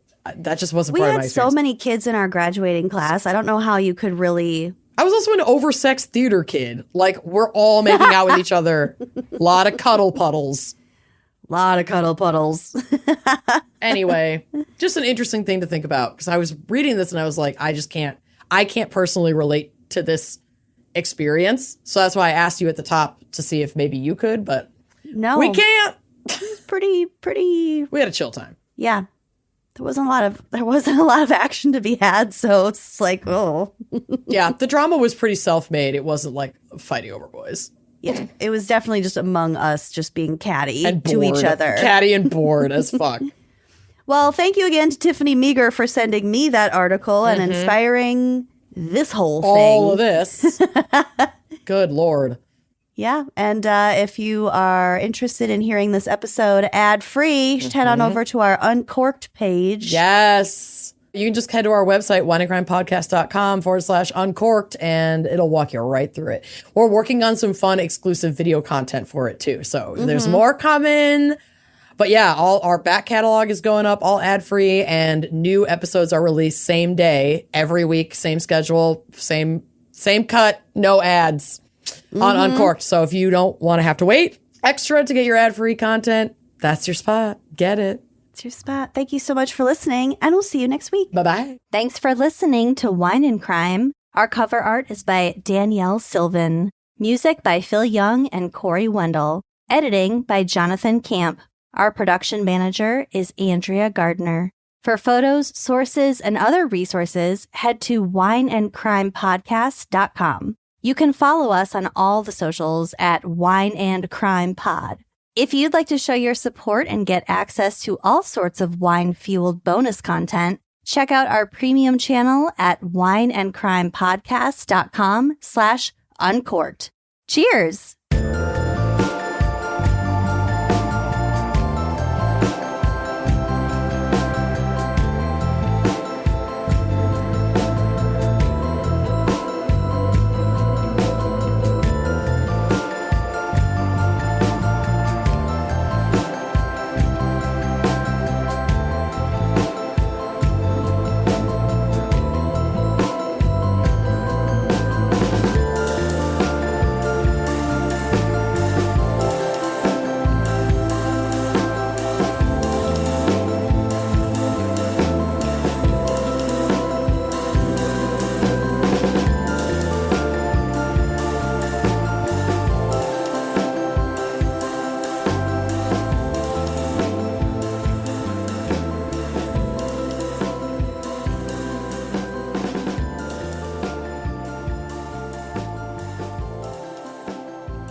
This episode of Wine and Crime is brought to you by Progressive Insurance. Do you ever think about switching insurance companies to see if you could save some cash? Progressive makes it easy to see if you could save when you bundle your home and auto policies. Try it at progressive.com. Progressive Casualty Insurance Company and affiliates. Potential savings will vary, not available in all states.